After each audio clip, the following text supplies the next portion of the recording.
Yes, there are still things in TNA that hold my interest that I like, so I do go back and watch that. But to review it, sometimes there's things to talk about, sometimes they're not.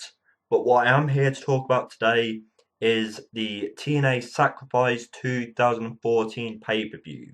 The Bromans versus the Wolves in a handicap 3 on 2 for the tag championships. The Wolves, great tag team in TNA. I wish them the best.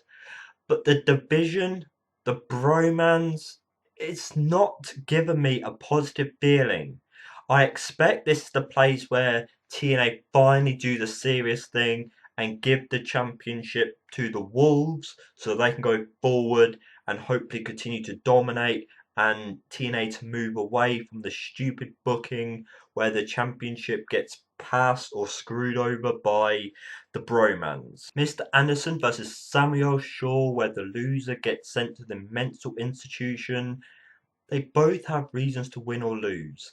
If Mr. Anderson wins, that gives Samuel Shaw a reason to go off TV, maybe for TNA to repackage him, because even if his character building is working, him as a wrestler to hold the interest of me and maybe some other fans is failing. But for Samuel Shaw to win, Mr. Anderson can go and be with his family. They both have the reasons, but right now I'm going to say your winner is going to be Samuel Shaw. In the final of the best of three for the X Division Championship between Sanada and versus Uno, I really don't care who wins.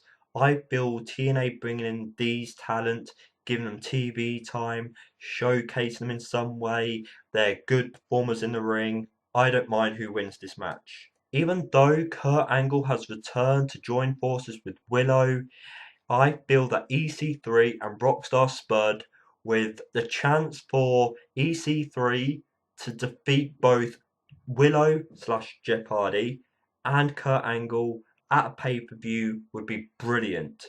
Even though it's Kurt Angle's return, I'm going to put my prediction on the entertaining tag team of EC3 and Rockstar Spud. Maybe people disagree. Maybe it does lean towards more in the base side, but that's my prediction. I'm not sure how much longer TNA can take the James Storm and Gunner feud, but at the minute, yes, James Storm has had some offense in over Gunner, but I think it's going to be time to have James Storm defeat Gunner at a pay-per-view. Even though this seems to be James Storm putting over Gunner, putting Gunner in a higher place, James Storm is yet to really get a proper win over Gunner. I feel the fact that we know that Gunner's made it, he's gradually becoming a part of the TNA roster for real, bro. I feel that James Storm should get a pay-per-view win. The match involving two of my favourite wrestlers in TNA, Bully Ray and Bobby Roode, I'm not going to make a prediction for. The build-up of this has been there. They've had TV time, promo time against each other. They've had segments powering over the top of each other.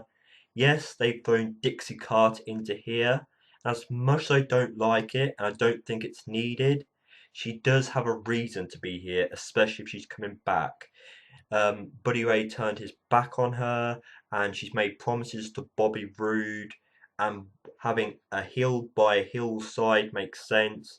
But forget about her. She may get involved, she might not. But this match, this tables match, they've had experience in table matches before. The tables have been involved in the build up. These two are going to put on a great match. This is another match I'm looking forward to. They both have reasons to win. Buddy Ray to overcome the odds and to continue this face push with a win.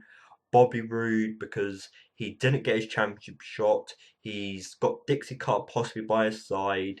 And with him as a heel who's trying to overcome or get his own back on Buddy Ray, he could win too.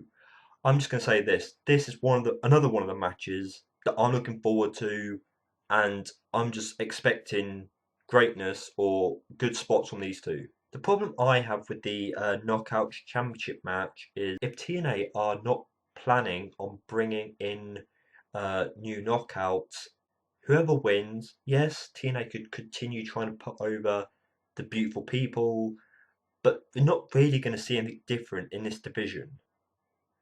But with Brittany there, she should be building up to face a heel who would be Angelina Love in this case.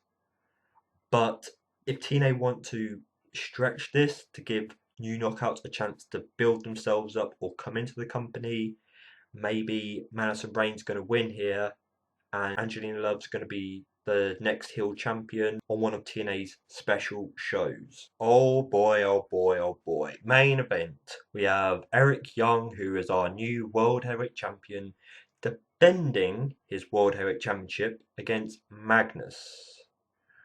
So Magnus has got his rematch. And to be honest, I don't want any of these two to win.